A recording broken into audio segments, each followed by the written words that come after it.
Bonjour et bienvenue pour le rapport de l'USDA pour le mois de mars.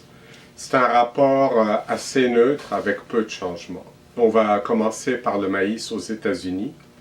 Tel qu'anticipé, la demande pour l'éthanol baisse de 25 millions de boisseaux pour s'établir à 5 550 millions de boisseaux.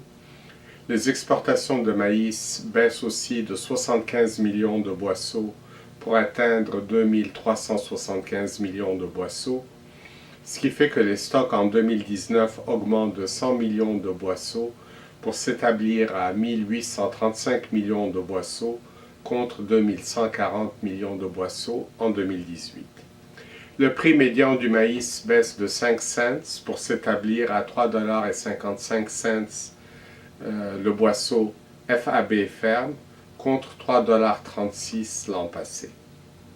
Pour le soya, le seul changement apporté à l'offre et la demande est une légère augmentation de 10 millions de boisseaux de la trituration, ce qui fait que les stocks en 2019 diminuent de 10 millions de boisseaux pour s'établir à 900 millions de boisseaux contre 438 millions de boisseaux en 2018. Au niveau mondial, les stocks de blé en 2019 augmentent de 3 millions de tonnes pour atteindre un niveau très élevé de 270,5 millions de tonnes. Les exportations de blé de l'Union européenne sont en hausse d'1 million de tonnes pour s'établir à 23 millions de tonnes. Les exportations de maïs de l'Ukraine et de l'Argentine sont en hausse d'1 demi-million de tonnes et d'1 million de tonnes respectivement. Et finalement, la production de soya au Brésil est revue à la baisse.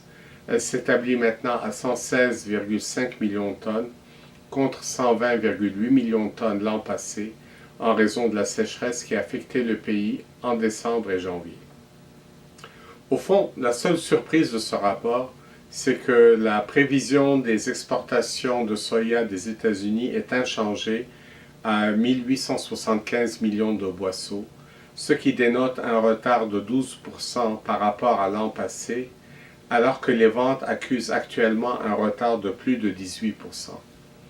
Ça veut dire que l'USDA est convaincu que les achats chinois de soya américains vont s'intensifier dans les prochaines semaines, et donc, par conséquent, qu'il y a un règlement en vue pour la guerre commerciale sino-américaine. Voici ce qui conclut notre rapport pour ce mois-ci. Au plaisir de vous retrouver en avril.